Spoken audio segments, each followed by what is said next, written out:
யோவான் எழுதின சுவிசேஷம் 20வது அதிகாரம் 15வது வசனம். யோவான் 20ஆம் அதிகாரம் 15வது வசனம்.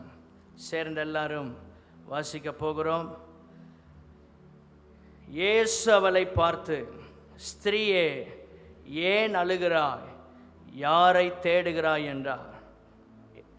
அவள் அவரை தோட்டக்காரன் என்று எண்ணி, ஐயா, நீர் அவரை எடுத்து கொண்டு போனதுண்டானால் அவரை வைத்த இடத்தை எனக்கு சொல்லும், நான் போய் அவரை எடுத்து கொள்ளுவேன் என்றார். போதும்.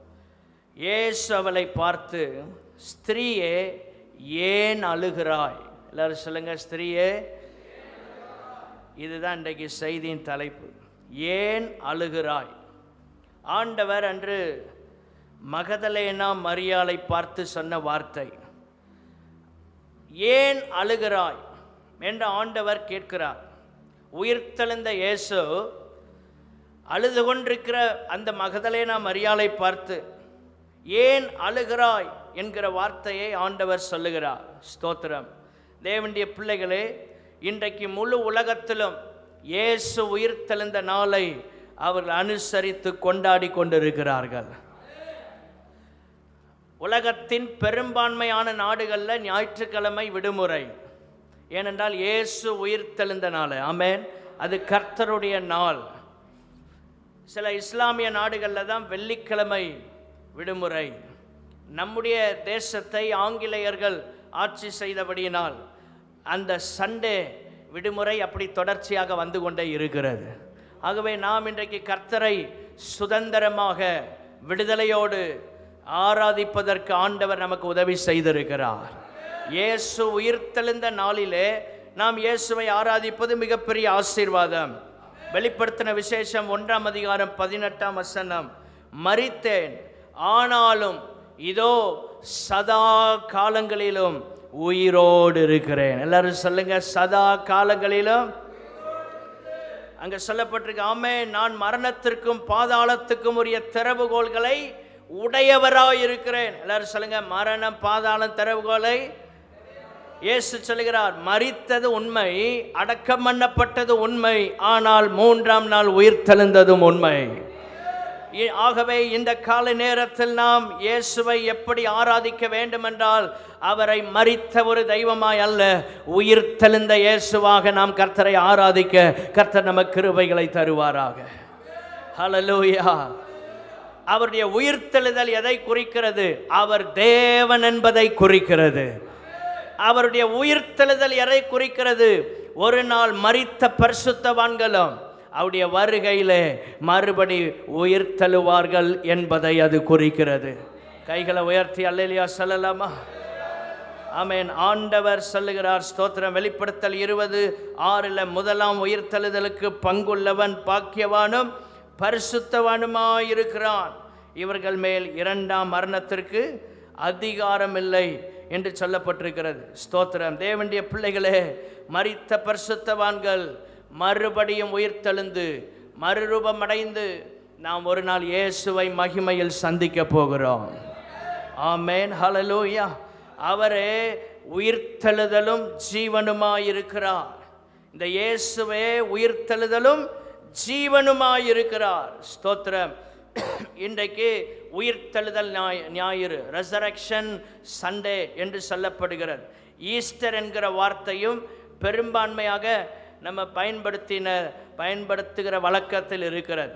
ஆனால் அந்த ஈஸ்டார் அப்படின்னு சொல்கிற வார்த்தை, அந்த ஈஸ்டர் என்று சொல்கிற வார்த்தை பாபிலோனில் உள்ள ஒரு விக்கிரகத்தின் பெயர் என்று சரித்திரம் சொல்லுகிறது. ஈஸ்டார் அப்படிங்கிற பாபிலோனிய வணக்கத்தில் இருக்கிற ஒரு பெண் தெய்வத்தினுடைய பெயர். ஆகவே தான் ஈஸ்டர் என்று சொல்கிறத விட ரெசரக்ஷன் சண்டே அப்படின்னு சொல்கிறத நம்ம ஸ்தோத்திரம் அனுசரிக்க கர்த்தர் உதவி செய்வாராக. சில பெயர்களுக்கு பின்னால் சில காரியங்கள் இருக்கிறது. நம்ம வழக்கத்தில் அது இருந்தாலும் ஆண்டவரே ஸ்தோத்திரம், வருகிற நாட்களில் சில காரியங்களை நம்ம அறிந்து கொள்ளும்போது உயிர்த்தெழுதல் ஞாயிறு என்று சொல்வது பொருத்தமாக இருக்கும். ஹல்லேலூயா. ஸ்தோத்திரம். அந்த பாபிலோனிய வணக்கத்திலிருந்து அந்த பெண் தெய்வத்தின் பெயர், அதிலிருந்து வந்தது தான் ஈஸ்டர் என்று சொல்லுகிறார்கள். ஆகவே ஸ்தோத்திரம், சரித்திரம் நமக்கு சொல்லுகிறது ரெசரக்ஷன் சண்டே, உயிர்த்தெழுதல் ஞாயிறு. நம்ம அதனால தான் அந்த வேர்டை யூஸ் பண்ணிட்டு இருக்கிறோம். தேவனுடைய பிள்ளைகளே ஸ்தோத்திரம், முதல் இந்த மகதலேனா மரியாளுக்கு தான் ஆண்டவராகிய இயேசு கிறிஸ்து உயிர் தெழுந்த போது தரிசனம் கொடுத்தார். மார்க் எழுதின சுவிசேஷம் 16ஆம் அதிகாரம் 9ஆம் வசனத்தை வாசிப்போம். மார்க் 16:9. ஸ்தோத்திரம், 16ஆம் அதிகாரம் 9வது வசனம். இங்கே சொல்லப்பட்டிருக்கிறது, வாரத்தின் முதலாம் நாள் அதிகாலையிலே இயேசு எழுந்திருந்த பின்பு மகதலேனா மரியாளுக்கு முதல் தரிசனமானார். எல்லாரும் சொல்லுங்க, மகதலேனா மரியாளுக்கு முதல் தரிசனமானார். ஃபர்ஸ்ட் அவர் தன்னை வெளிப்படுத்தினது மகதலேனா மரியாளுக்கு. அதற்கு பிற்பாடு தான் மற்ற ஸ்திரீகள், சீஷர்கள் எல்லாமே அதற்கு பிற்பாடு. ஸ்தோத்திரம், இந்த உயிர்த்தெழுதலின் செய்தியையும் உயிர்த்தெழுந்த இயேசுவையும் முதல்ல பார்க்கிற பாக்கியம் மகதலேனா மரியாளுக்கு கிடைச்சிது. நம்ம வாழ்க்கையில் சில ஆசீர்வாதங்கள், தேவன் தருகிற சில காரியங்களை நாம் முதலாவது பார்க்க அனுபவிக்கிற அந்த கிருபை ஆண்டவர் நமக்கு தருவாராக. கைகளை உயர்த்தி அல்லேலூயா சொல்லலாமா? இன்றைக்கு முழு உலகத்தில் அதிகமான மக்கள் இயேசுவை தான் ஆராதித்து கொண்டிருக்கிறார்கள்.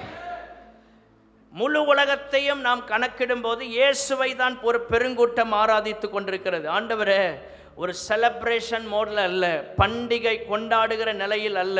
ஆண்டவரே, உம்மை ஆராதிக்கவும் உம்முடைய நோக்கத்தை நிறைவேற்றவும் கர்த்தர் எங்களுக்கு கிருபைகளை தருவீராக. அவர் உயிர்த்தெழுந்ததின் நோக்கம் என்ன? ஸ்தோத்திரம். இன்றைக்கு ஒரு 3 குறிப்புகளை நாம் தியானிக்க கர்த்தர் நமக்கு உதவி செய்வாராக. ஏன் அழுகிறாய்? ஏன் அழுகிறாய்? ஏன் அந்த மகதலேனா மரியாள் அழுதாள்? 7 பிசாசுகள் அவளிடத்திலிருந்து வெளியே போனது.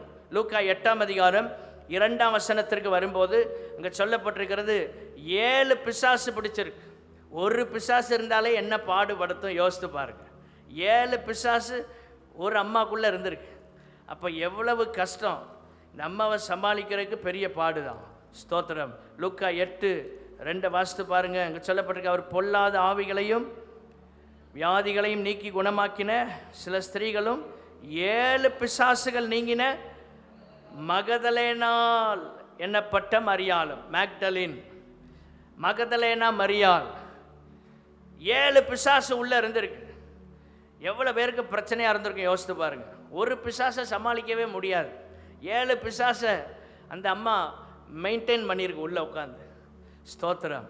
சில நேரங்களில் ஆவியானவரை நம்ம வாழ்க்கையில் அவருடைய நடத்துதலுக்கு காத்திருந்து அவருடைய நடத்துதலில் போகிறதுக்கு பதிலாக அநேக நேரங்களில் நம்முடைய வாழ்க்கையில் சத்துரு போராடி குழப்பங்கள், போராட்டங்களை நாம் பார்க்கிறோம். இந்த அம்மா வாழ்க்கையில் பலவிதமான நெருக்கங்கள், 7 பிசாசு சேர்ந்து அவளை பாவத்துக்குள்ளே தள்ளி அப்படிப்பட்ட நிலைக்குள்ளே போய் இயேசு கிறிஸ்து அவருடைய வல்லமையினால் இவளை ரட்சித்தார். ஆமென், ஸ்தோத்திரம். 7 பிசாசுகளை விரட்டினார் இயேசுநாதர். அவ்வளோ வல்லமை அவருக்கு இருந்தது. அப்படி அந்த நிலையிலிருந்து இயேசுவை பின்பற்றுவதற்கு சீஷியாக தன்னை ஒப்பு கொடுத்து வந்தவள் தான் இந்த மகதலேனா மரியாள். ஏன் அவள் அழுதாள்? எதற்காக அன்னைக்கு கண்ணீர் விட்டாங்க? ஸ்தோத்திரம். பார்க்க வந்ததுக்கு எல்லாரும் வந்தபோது சீஷர்கள் வந்தாங்க. ஆனால் இவள் ஏன் அழுதாள்? யோவான் 20ஆம் அதிகாரம் 11ஆம் வசனத்தில், மரியாள் கல்லறையின் அருகே வெளியே நின்று அழுது கொண்டிருந்தாள். ஸ்தோத்திரம். கல்லறைக்கு வெளியே என்ன அழுதுட்டே இருக்கிறாள். ஏன் அந்த அழுகை? முதலாவது குறிப்பு, அன்பினால் வந்த அழுகை. எல்லாரும் சொல்லுங்க, அன்பினால் வந்த. அவர் மேலே இருந்த ஒரு ட்ரூ லவ், ஒரு ஆழமான பிடிப்பு, ஆழமான அன்பு. அவரை காணவில்லை, அவர் சரீரம் இல்லை என்று சொன்னபோது அங்கே பார்த்தா அவளை அறியாமல் கண்ணீர் வருது. தேவ பிரசன்னத்தில் நமக்கு கண்ணீர் எப்போ வரும்னா, அந்த உண்மையான அன்புக்குள்ளே நம்ம வரும்போது ஆண்டவர் பிரசன்னத்தில் நம்மால் கண்ணீர் விடாமல் இருக்க முடியாது. கைகளை உயர்த்தி அல்லேலூயா சொல்லலாமா? ஆண்டவரே, இந்த மகதலேனா மரியாளுக்கு இருந்த அந்த அனுபவம் எங்கள் வாழ்க்கையில இந்த நாளில் உண்டாக நாங்கள் ஜெபிக்கிறோம். ஆண்டவரே, அன்பினால் வந்த அழுகை இது சாதாரண உணர்ச்சி அல்ல, செயலில் வெளிப்படுகிற ஒரு தியாகமான மனநிலை. ஸ்தோத்திரம். அகாப்பே அப்படின்னு ஹீப்ரு வேர்டு, அந்த அன்பு, அதுதான் உண்மையான அன்பு. ஸ்தோத்திரம். இயேசு நம்ம மேல் வைத்திருக்கிற அன்பு தியாகம் நிறைந்த அன்பு, எதிர்பார்ப்பு இல்லாத அன்பு, நிபந்தனை இல்லாத அன்பு, எல்லாவற்றையும் சகிக்கிற அன்பு என்று சொல்லிக்கொண்டே போகலாம். ஆகவே இந்த நிலையில் அவள் தன்னுடைய வாழ்க்கையிலிருந்து ஆண்டவர் இயேசுவை அந்த அளவுக்கு நேசித்தபடியினால் நேசத்தின் வெளிப்பாட்டில் வந்த கண்ணீர். எல்லாரும் சொல்லுங்க, நேசத்தின் வெளிப்பாட்டில் வந்த அழுகை. ஆண்டவரே, எந்த அளவு உம்மை நேசிக்கிறோமோ அந்த அளவு கண்ணீரோடு உம்முடைய சமூகத்தில் உம்மை ஆராதிக்க ஜெபிக்க கர்த்தர் எங்களுக்கு கிருபை தாரும். ஆண்டவரே, 1 யோவான் 4ஆம் அதிகாரம் 8ஆம் வசனம் சொல்லுகிறது, அன்பில்லாதவன் தேவனை அறியான், தேவன் அன்பாகவே இருக்கிறார். ஆமென். ஸ்தோத்திரம். God looks at our attitude. நம்முடைய மனநிலையை ஆண்டவர் பார்க்கிறார். நம்முடைய ஆட்டிடியூட் எப்படி இருக்கு? ஸ்தோத்திரம். ஆண்டவர் அதை ரொம்ப உன்னிப்பாக கவனிக்கிற தேவனாக இருக்கிறார். நம்முடைய வார்த்தைகள் அல்ல, நம்முடைய மனநிலை. ஆண்டவர் பார்க்கிறார். அந்த ஆழத்திலிருந்து ஒரு அன்பு இருக்கிறதா? இந்த மகதலேனா மரியாளால் கண்ணீர் விடாமல் இருக்க முடியல. அவ்வளவு அன்பு அவருக்கு ஆண்டவர் மேல் இருந்தது. ஸ்தோத்திரம். சில வரிகளை நம்ம பைபிள் வசனங்களை வாசிக்கும் போது நம்மை அறியாமல் கண்ணீர் விடுகிறோம் என்றால் அது தேவன் மேல் நமக்கு இருக்கிற ஒரு அன்பு. ஆமே.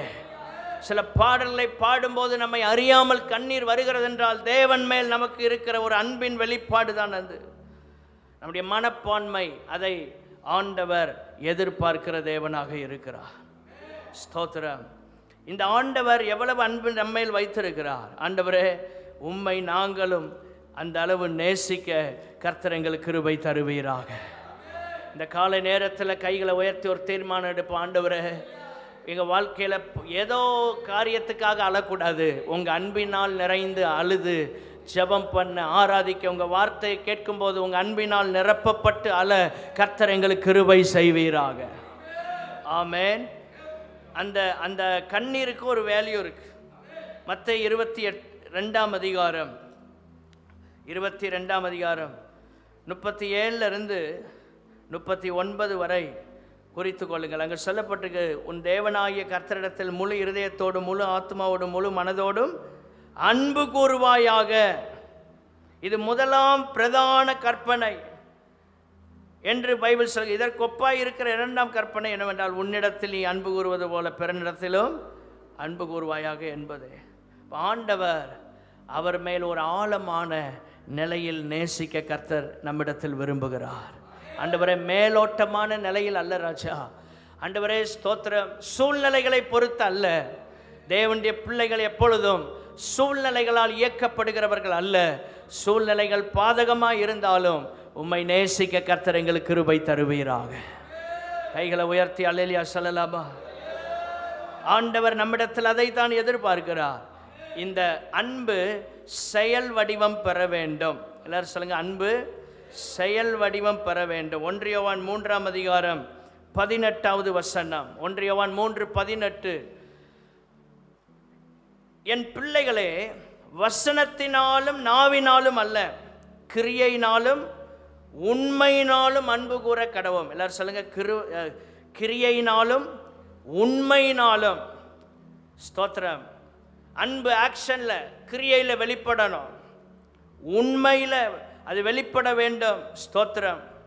வெறும் நாவினால் அல்ல, நம்ம வெறும் வார்த்தைகளை சொல்றது அல்ல. ஆண்டவரே, உம்மை நேசிக்கிறேன், எல்லாவற்றை விட உம்மை நேசிக்கிறேன் அப்படின்னு நம்ம சொல்றது ஈஸி. ஆண்டவர் சொல்றாரு, அப்படி சொல்கிறது மட்டுமல்ல, அந்த நிலையில் வாழ்வதற்கும் கர்த்தர் நமக்கு உதவி செய்வாராக. ஆண்டவரே, நாவில் மாத்திரம் அல்ல, இருதயத்தின் ஆழத்திலிருந்து உம்மை நேசிக்க கர்த்தர் எங்களுக்கு கிருபை தாரும் என்று கேளுங்க. ஆமென். தேவனுடைய பிள்ளைகளை, இந்த வேதத்தில் நம்ம பார்க்கும்போது ஆதியாகமத்திலிருந்து வெளிப்படுத்தின விசேஷம் வரைக்கும் தேவன் மேல் பரிசுத்தவான்கள் வைத்த அன்பு, தேவனுடைய பிள்ளைகள் மேல் வைத்த அன்பை நாம் பார்க்கிறோம். ஏராளமான வசனங்கள் இருக்கிறது.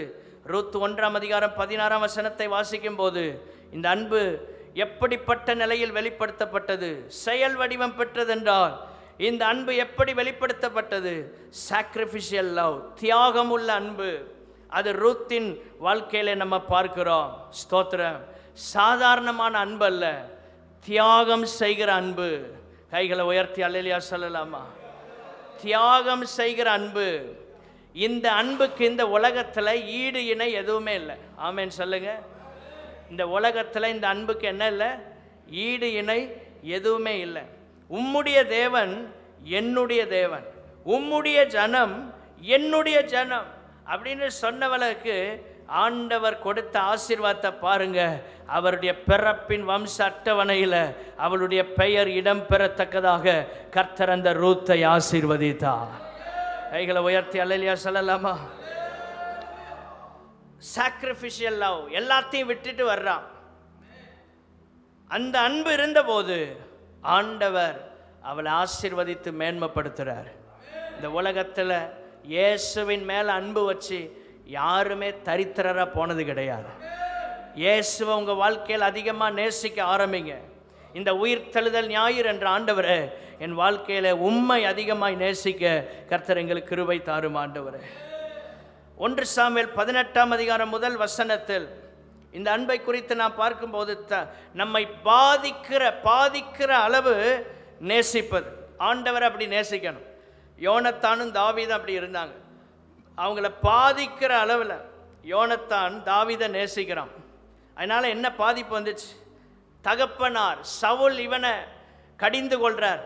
நீ என்னுடைய எதிராளியோட போய் சேர்ந்திருக்கிற, என் பகைஞரோட போய் இருக்கிற அப்படின்னு அந்த அளவுக்கு இவனுக்கு தாவீதின் மேல் வைத்த அன்பினால் பிரச்சனை வந்துச்சு. அந்த பாதிப்பு வந்த போதும் அவன் மேல் வைத்த அன்பிலே எந்த மாற்றமும் இல்லை. ஆண்டவரே, உங்களை நேசிக்கிறனால உறவுகள் தூஷிக்கலாம், உங்களுக்காக ஊழியம் செய்கிறனால பல நிலைகளில் நாங்கள் பாதிக்கப்படலாம். ஆனால் எப்பொழுதும் எல்லாவற்றிலும் உம்மை அதிகமாய் நேசிக்க கர்த்தர் எங்களுக்கு உதவி செய்வீராக. இயேசுவை நேசிக்கிறனால நமக்கு ஏதாவது பாதிப்பு வந்திருக்கா? அதான் உண்மையான அன்பு. அப்படிப்பட்ட அன்பை ஆண்டவர் நம்மிடத்தில் எதிர்பார்க்கிறார். ஸ்தோத்திரம். 1 யோவான் 3:16 வாசிக்கும் போது அங்கே சொல்லப்பட்டிருக்கிறது, அவர் தம்முடைய ஜீவனை நமக்காக கொடுத்ததினாலே அன்பு இன்னதென்று அறிந்திருக்கிறோம். நாமும் சகோதரருக்காக ஜீவனை கொடுக்க கடனாளிகளாக இருக்கிறோம். இந்த உலகத்தில் இயேசுவுக்காக ஜீவனை கொடுக்க நம்ம கடனாளியாக இருக்கிறது போல, ஆமேன், ஒருவரை ஒருவர் நேசிக்கவும். ஆமேன். தேவனுடைய பிள்ளைகளே, ஆண்டவர் சொல்றாரு, இப்படிப்பட்ட அன்பு, எதையும் கொடுக்கிற அன்பு. எல்லாரும் சொல்லுங்க, எதையும். இந்த நிலைக்கு ஆண்டவர் நம்மை கொண்டு வர விரும்புகிறார். ஸ்தோத்திரம். ஜீவனையே கொடுக்கக்கூடிய அளவில், மேலோட்டமாக அல்ல. ஆண்டவரை இப்படிப்பட்ட ஒரு ஆழமான நிலைக்குள் வர உதவி செய்யும். மார்க் சுவிசேஷம் 14 3 வசனத்திற்கு நாம் வரும்போது, மார்க்கு 14:3 அங்கே சொல்லப்பட்டிருக்கிறது, அவர் பெத்தானியாவில் குஷ்டரோகியாய் இருந்த சீமோன் வீட்டிலே போஜன பந்தி இருக்கையில், ஸ்தோத்திரம், வாசிப்போ சேர்ந்து, ஒரு ஸ்திரீ விலையேற பெற்ற நலதம் என்னும் உத்தம தைலமுள்ள வெள்ளைக்கல் பரணியை கொண்டு வந்து அதை உடைத்து அந்த தைலத்தை அவர் சிரசின் மேல் ஊற்றினாள். ஸ்தோத்திரம். சிரசின் மேல் ஊற்றினாள். அந்த அளவுக்கு ஆண்டவர் மேலே அன்பு இருந்துச்சு. சீஷர்கள் சொன்னாங்க, இதை விட்டு தரித்திர கொடுக்கலாமே, இதை வேஸ்ட் பண்ணிட்டியே. யாரும் செய்யாததை ரிஸ்க் எடுத்து செய்கிறான். அந்த அன்பு எப்படின்னா, யாரும் செய்யாததை நம்ம செய்வோம். அதான் உண்மையான அன்பு. கைகளை உயர்த்தி அல்லேலூயா சொல்லலாமா? சரித்திரத்தில் வாசிக்கும் போது இந்த மரியாள் கொண்டு வந்த தைலத்தினுடைய மதிப்பு 300 அதாவது $30,000 என்று சொன்னாங்க. டாலர்ஸோட மதிப்பில் பார்த்தா $30,000 அதன் மதிப்பு. ஸ்தோத்திரம். அப்படி நாம் பார்க்கும்போது அவர் சாதாரணமானவள் அல்ல, மிகப்பெரிய செல்வந்தராக இருந்திருக்க வேண்டும். மிகப்பெரிய செல்வந்தர். ஆனால் அதெல்லாம் விட்டுட்டு இயேசுநாதருக்காக என்ன செஞ்சா?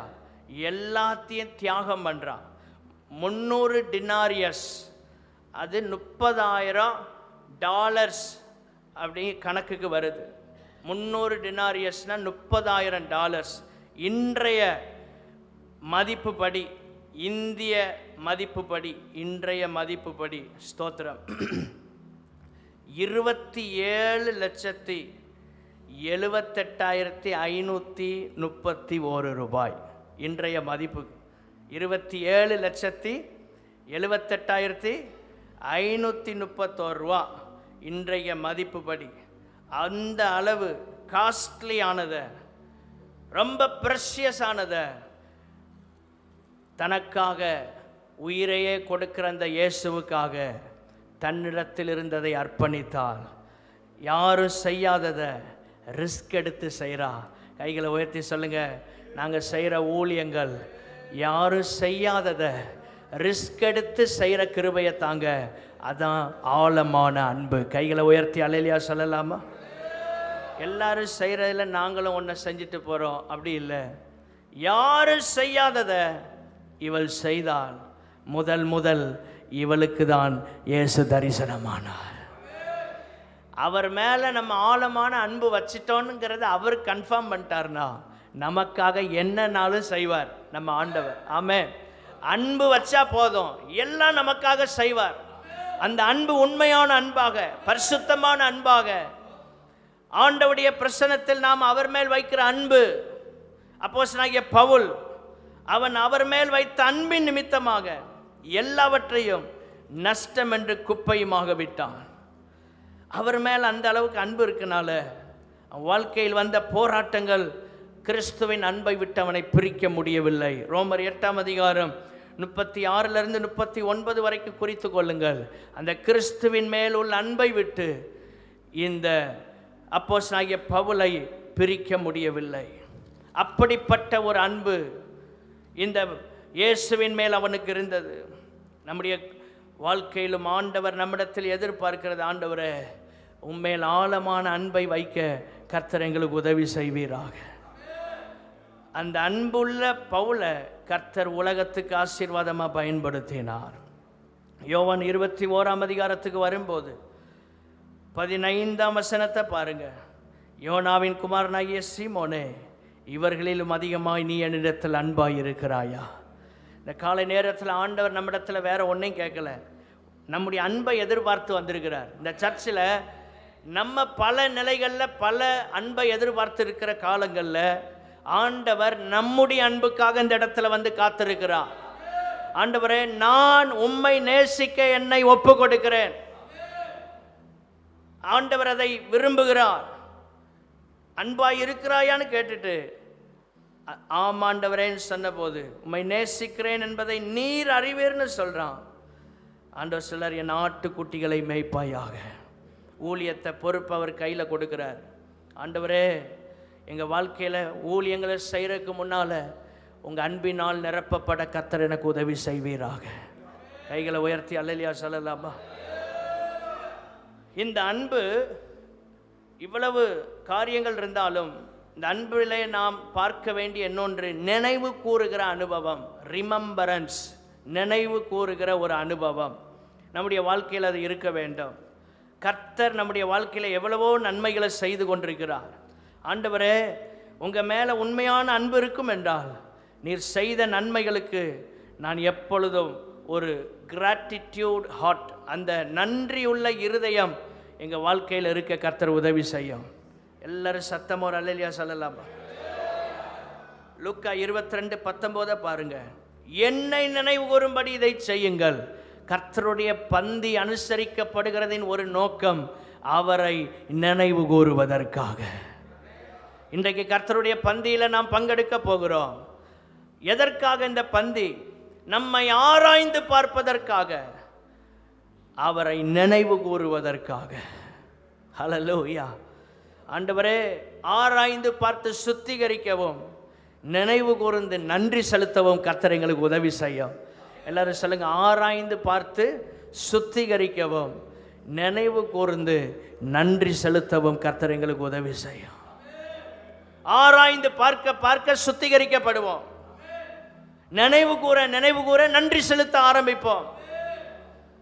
கர்த்தருடைய பந்தி நினைவுபடுத்துகிறது எவ்வளவு நன்மைகளை பெற்றிருக்கிறோம். கர்த்தர் செய்த நன்மைகளுக்காக நன்றி சொல்லணும். அவரிடத்திலிருந்து பெற்றுக்கொண்ட ஆசீர்வாதங்களுக்காக நாம் நன்றி செலுத்தணும்.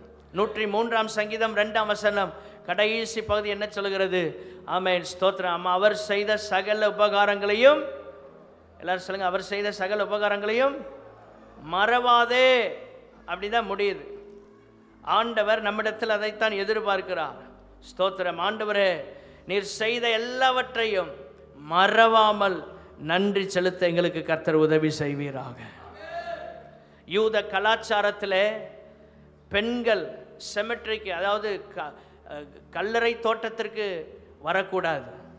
பெண்கள் வருவதற்கு அந்த கல்ச்சரில் இடம் இல்லை.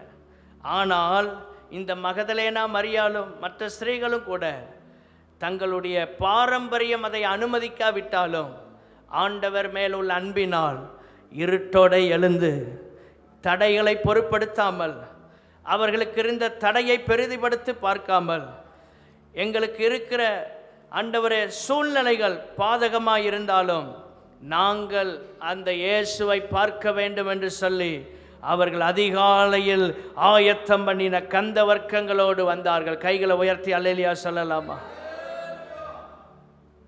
ஆண்டவர் மேல அன்பு இருந்தா எதுவும் நம்மளை தடுக்காது. எல்லாரும் சொல்லுங்க, ஆண்டவர் மேல அன்பு இருந்தா.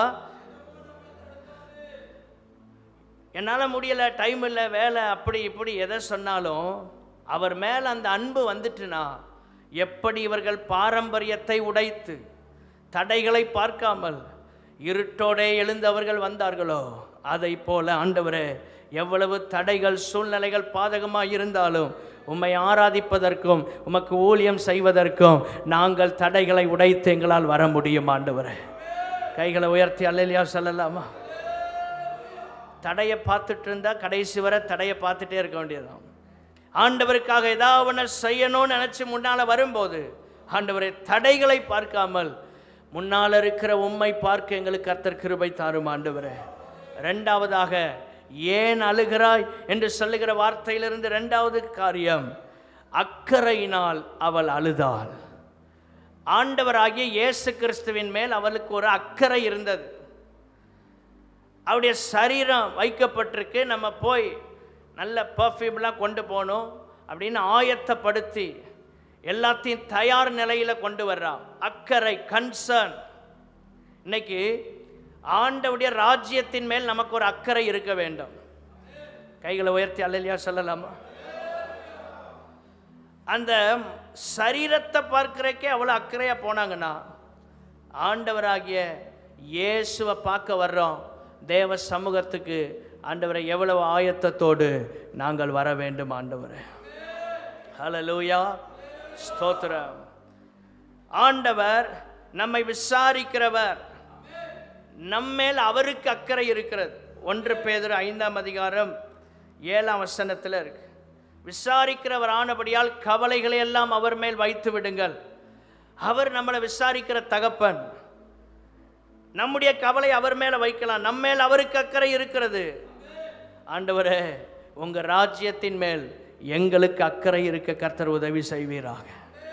லூக்கா 10:33 வரும்போது, பரிசேயனும் ஆசாரியன் வருகிறான், அப்படியே விலகி போகிறான். அவன் எந்த உதவியும் செய்யவில்லை. குற்றுயிராய் கிடக்கிறவனுக்கு உதவி செய்ய லேவியனும் அவன் வந்து போய்விட்டான், உதவி செய்யவில்லை. ஆசாரியனும் போய்விட்டான். 33 லூக்கா 10:33. சமாரியன் ஒருவன் பிரயாணமாய் வந்து வருகையில் அவனை கண்டு மனதுருகி. அதான் அக்கறை, ஒரு கன்சர்ன் இருக்கு. சபையை குறித்து, ஊழியங்களை குறித்து, தேவ ராஜ்யத்தை குறித்து நமக்கு ஒரு அக்கறை இருக்க வேண்டும். கைகளை உயர்த்தி அல்லேலூயா சொல்லாமா? உங்கள் குடும்பத்தை குறித்து ஒரு அக்கறை இருக்க வேண்டும். நாம் செய்கிற ஊழியங்களை குறித்து ஒரு அக்கறை இருக்க வேண்டும். இயேசுவின் சரீரத்தை காணலப்பா, அதனால தான் அழுதுட்டு இருக்கிறான். இயேசுவின் சரீரம் எங்கே போச்சு? ஒரு கன்சர்ன், ஒரு அக்கறை, யாரோ எடுத்துட்டு போயிட்டாங்க. இன்னைக்கு அவருடைய ராஜ்யத்தை குறித்த ஒரு அக்கறை நமக்குள்ள வர வேண்டும். ஆண்டவரை, எத்தனையோ வருடங்களாக நாங்கள் ரட்சிக்கப்பட்ட நாளிலிருந்து நீர் உயிர்த்தெழுந்த நாளை அனுசரிக்கிறோம். இந்த நாளில் ஒரு தீர்மானம் எடுக்கிறோம். ஆண்டவரே, உம்மை குறித்தும் உடைய ராஜ்யத்தை குறித்தும் எங்களுக்கு ஒரு அக்கறை உண்டாக கர்த்தர் எங்களுக்கு உதவி செய்வீராக. ஏன் அழுதா? சும்மா அழல, அக்கறையினால. வைத்த சரீரத்தை காணுமே, யாரோ எடுத்துட்டு போயிட்டாங்க. இயேசு உயிர் தழுவேன்னு சொன்னதை அவன் விசுவாசிக்கல. அந்த விசுவாசம் இல்லை, ஆனால் அன்பு இருந்தது. எல்லாரும் சொல்லுங்க, விசுவாசம் இல்லை, அன்பு இருந்தது. அதனால தான் அவளுக்கு முதல் இயேசு தரிசனமானார். ஆண்டவரை, நீர் எதிர்பார்க்கிற விசுவாசம் சில நேரங்களில் எங்கள் சூழ்நிலைகளினால் எங்களிடத்தில் இல்லாமல் இருக்கலாம். அன்பில் மாத்திரம் நாங்கள் குறைவுபடாமல் இருக்க கர்த்தர் எங்களுக்கு உதவி செய்வீராக. அப்போ விசுவாசம் முக்கியம் அல்ல என்று கர்த்தர் சொல்லவில்லை. தேவனுடைய பிள்ளைகளை, எல்லாவற்றுக்கும் பேஸ் அன்பு தான். அன்பு நம்மில் பெருக பெருக குறைபட்டிருக்கிற விசுவாசமும் பெருகி கொண்டே இருக்கும். கைகளை உயர்த்தி அல்லேலூயா சொல்லலாமா? விசுவாசம் அவளுக்கு இல்லை. உயிர் தழுவேன்னு சொன்னதெல்லாம் அவள் யோசிக்கல. ஆனால் ஒன்றை மட்டும் யோசிக்கிறாள். ஒரு அக்கறை இருக்கிறது, ஒரு அன்பு இருக்கிறது. இந்த சமாரியனுக்கு இவன் மேல் ஒரு அக்கறை வந்தது. கிட்ட 34 வசனம், காயங்களில் எண்ணெயும் திராட்சரசம் வார்த்து காயங்களை கட்டி அவனை தன் சுய வாகனத்தின் மேல் ஏற்றி சத்திரத்துக்கு கொண்டு போய் அவனை பராமரித்தான். அதுக்கு தான் ஒரு கன்சர்ன் வேணும், பராமரிக்கிறதுக்கு. குற்றுயிராக இருக்கிறவங்க, ரட்சிக்கப்படாத ஆட்கள், சர்ச்சுக்கு வராதவங்க, அவர்களை நம்ம ஸ்தோத்திரம் பராமரித்து தேவ ராஜ்யத்துக்குள்ளே கொண்டு வரக்கு, சர்ச்சுக்குள்ளே கொண்டு வரக்கு முயற்சி எடுக்க வேண்டும். ஆண்டவரே, அப்படிப்பட்ட ஒரு அக்கறை எங்களுக்கு வர கர்த்தர் உதவி செய்வீராங்க. ஆமேன், ஸ்தோத்திரம். அப்படிப்பட்ட நிலையில் அவன் பார்த்துட்டு அவன்கிட்ட சொல்லலை. ஆசாரியன் போயிட்டான் பாரு, லேவியனும் போயிட்டான் பாரு, ஒருத்தன் கூட செய்யலை, நான் தான் வந்திருக்கிறேன்னு சொல்லலை. அவன் அதுக்கெல்லாம் டைம் வேஸ்ட் பண்ணாமல் உதவி செய்வதில் முந்தி கொள்ளுகிறான். ஹல்லேலூயா. ஆண்டவரே, எங்கள் வாழ்க்கையில் நாங்கள் ஒருவர் மேல் ஒருவர் அக்கறை உள்ளவர்களாக, சபை மீது ஊழியங்கள் மேல் அக்கறை உள்ளவர்களாக தேவராஜ்யத்தை கட்டுவதில் நாங்கள் முந்தி கொள்ள கர்த்தர் எங்களுக்கு உதவி செய்வீராக. அந்த கிருபைகள் ஆண்டவர் நமக்கு தர வேண்டும். ஆமென். இந்த மகதலேனா மரியா வாழ்க்கையில் ஒரு அக்கறை இருந்தது, இயேசுவின் சரீரத்தை குறித்து. இன்னைக்கு அவருடைய ராஜ்யத்தை குறித்து ஒரு அக்கறை நமக்கு வரும்போது நம்முடைய வாழ்க்கையில் நிச்சயம் நாம் ஆசீர்வாதங்களை பெற்றுக்கொள்ள முடியும். மூன்றாவதாக, ஏன் அவள் கண்ணீர் விட்டார் என்றால் அறிந்து கொள்வதற்காக. எல்லாரும் சொல்லுங்க, எங்கே போச்சு அவர் சரீரம்? எப்படியாவது அந்த இன்ஃபர்மேஷனை கேதர் பண்ணணும், தகவல் தெரியணும், அறிந்து கொள்வதற்காக. இன்றைக்கி நம்முடைய வாழ்க்கையில் 3 நிலைகளில் நம்ம அழலாம். ஒன்று, அவர் மேலுள்ள அன்பினால். ரெண்டாவது, அவருடைய ராஜ்யத்தின் மேலுள்ள அக்கறையினால். மூன்றாவது, இன்னும் அவரை அறிந்து கொள்வதற்காக. ஆண்டவரே, எங்கள் கண்களில் கண்ணீர் வர கர்த்தர் உதவி செய்யும். இந்த உயிர்த்தெழுந்த நாளில் உம்மை ஆராதிக்கிற எங்கள் வாழ்க்கையில் அறிந்தோம் என்கிற திருப்தியில் அல்ல, இன்னும் உம்மை அறிய வேண்டும் என்கிற நிலையில் உம்மண்டை நெருங்கி வர கர்த்தர் எங்களுக்கு உதவி செய்வீராக. நோயிங் காட் டீப்பர், அதாவது ஆழமான நிலையில். ஸ்தோத்திரம். நம்ம ஆண்டவர் அண்டை இன்னும் அவர் அறிந்து கொள்றதுல ஒரு ஆழம் நமக்கு தேவைப்படுது. ஹல்லேலூயா, ஸ்தோத்திரம். நம்முடைய விசுவாச பயணத்தில் நம்ம தேவனை அறிந்து கொள்றது ஒரே நாளில் நடக்காது. இது ஒரு தொடர்ச்சியாக பின்தொடருகிற அனுபவம். எல்லாரும் சொல்லுங்க, தொடர்ச்சியாக. ஒரே நாளில் அவரை அறிய முடியாது. இந்த விசுவாச பயணத்தில் நாளுக்கு நாள் கர்த்தரை அறிய வேண்டும். ஓசியா தீர்க்கதரிசியின் புஸ்தகம் 6வது அதிகாரம் 3வது வசனம். ஓசியா 6ஆம் அதிகாரம் 3வது வசனம். சேர்ந்து எல்லாரும் வாசிப்போம், எடுத்துக்கொள்ளுங்கள். ஓசியா 6:3. அப்பொழுது நாம் அறிவடைந்து கர்த்தரை அறியும்படி தொடர்ந்து போவோம். எல்லாரும் சொல்லுங்க, கர்த்தரை அறியும்படி. அதான் அந்த ப்ராசஸ். ஒவ்வொரு நாளும் கர்த்தரை பின்பற்றுகிற அனுபவம், ஒவ்வொரு நாளும் ஆண்டவருடைய பாதையில் நடக்கிற அனுபவம், ஒவ்வொரு நாளும் ஜெபம் பண்ணுற அனுபவம், ஒவ்வொரு நாளும் வேதத்தை வாசிக்கிற அனுபவம், ஒவ்வொரு நாளும் ஆராதிக்கிற அனுபவம், ஒவ்வொரு நாளும் நம்ம தேவ சபையில் வந்து கூடுகிற அனுபவம், நேரம் கிடைக்கும் போதெல்லாம், வாய்ப்பு வரும்போதெல்லாம், கூட்டங்கள் வரும்போதெல்லாம் தேவனை அறியணுங்கிற நிலையில் ஆமேன் வர முடியாமல் பலவீனமாக ஒருவேளை வீட்டில் இருந்தாலும் வீடுகளில் இருந்து தேவனை அறியணுங்கிற நிலையில் வேதத்தை வாசிக்க தியானிக்க கர்த்தர் நமக்கு கிருபை தருவாராக. அதுதான் ஆண்டவராகிய இயேசுவை பின்பற்றுகிற ஒரு அனுபவம். அல்லேலூயா சொல்லலாமா? ஒரே நாளில் அது நடக்காது. கர்த்தரை அறியும்படி தொடர்ந்து போவோம். தொடர்ந்து வாங்க தேவ சபைக்கு, தொடர்ந்து கர்த்தரை பின்பற்றுங்கள். அறியும்படி இந்த தேவன் எப்படிப்பட்டவர் அப்படிங்கிறத தினமும் அறிஞ்சிட்டே இருக்கலாம். அவ்வளோ விஷயங்கள் இருக்கு. ஒரே நாளில் அறிவதல்ல, தினமும் அறிந்து கொண்டே இருக்க கர்த்தர் உதவி செய்வீராக. ஏன் அழுகிறாய் மரியாளே அப்படின்னா 3 காரியம்தான். 1 அன்பினால் அழுதாள், 2வது அக்கறையினால் அழுதாள், 3வது அறிந்து கொள்வதற்காக அழுகிறாள். ஆண்டவரே, எங்கள் வாழ்க்கையில் இந்த 3 நிலைகளையும் தாரு. வலது கையை உயர்த்தி கேளுங்க. ஆண்டவரே, உங்கள் மேலே உள்ள அன்பினால் அழுவதற்கு சொல்லுங்க, வாயை திறந்து எல்லாரும் சொல்லுங்க. உங்கள் மேலே உள்ள அன்பினால் அழணும்.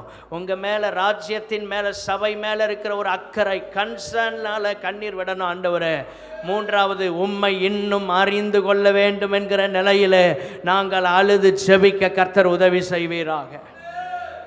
இந்த மகதலேனா மரியாளுக்கு முதல் தரிசனமாகி உயிர் தெழுந்த இயேசு அதற்கு பிற்பாடுதான் மற்ற சீஷர்களுக்கு தம்மை வெளிப்படுத்துகிறார். அழுதவளை ஆண்டவர் அழுதவளாவே வீட்டுக்கு அனுப்பலை.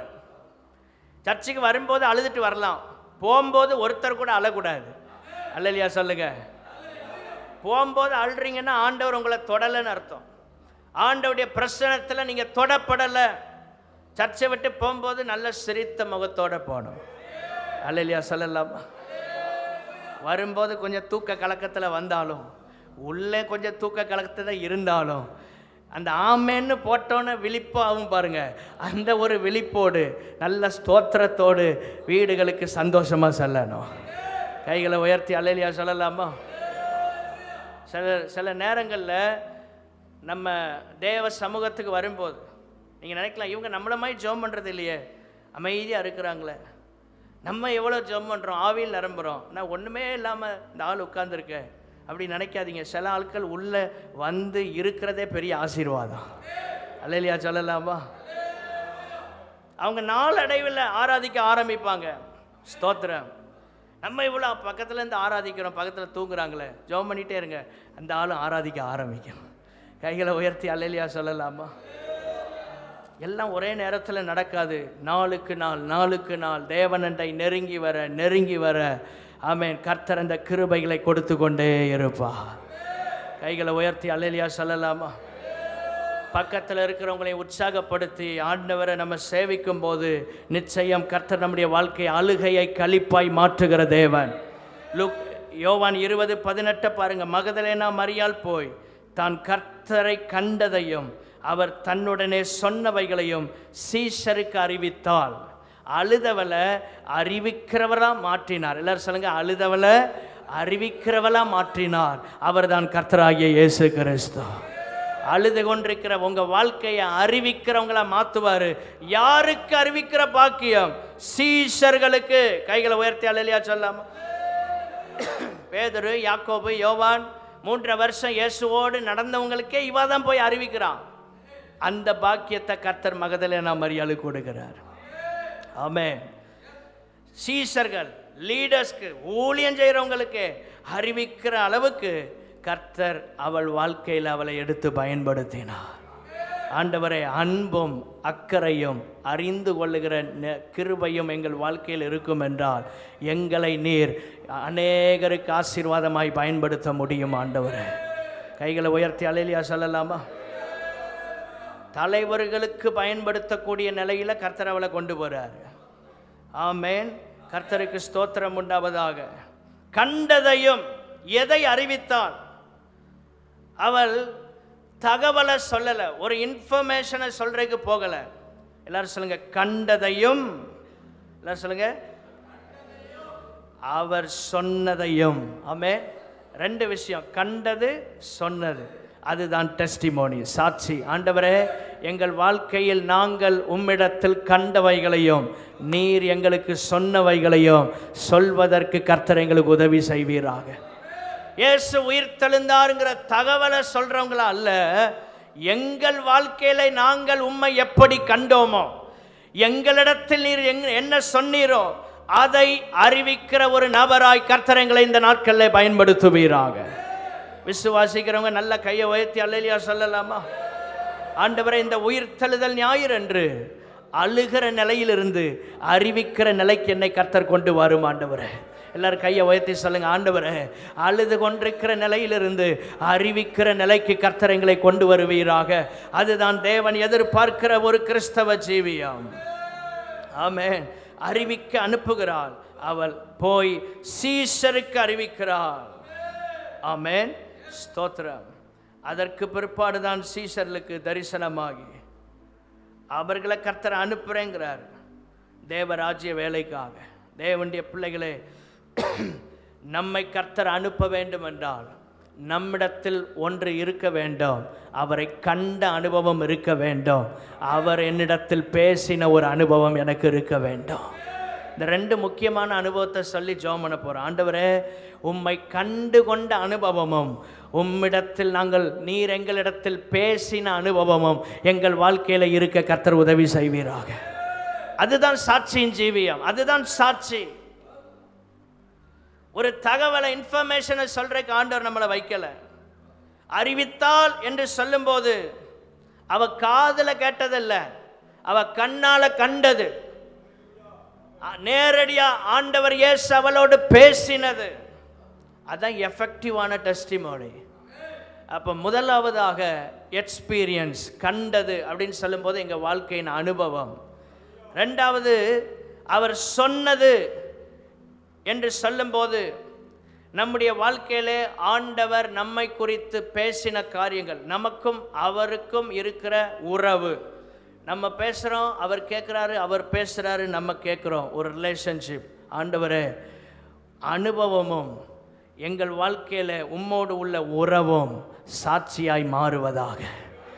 ரெண்டு விஷயத்தை எல்லாரும் சொல்லுங்கள். ஆண்டவரே, உம்மோடு உள்ள அனுபவமும் உம்மோடு உள்ள உறவும் சாட்சியாய் எங்கள் வாழ்க்கையில் மாறட்டும். ஆண்டவரே, அனுபவம் காண்பது, சொன்னவைகள் என்று சொல்லுவது அனுபவம் அல்ல. ஆண்டவரே, உறவை குறிக்கிறது.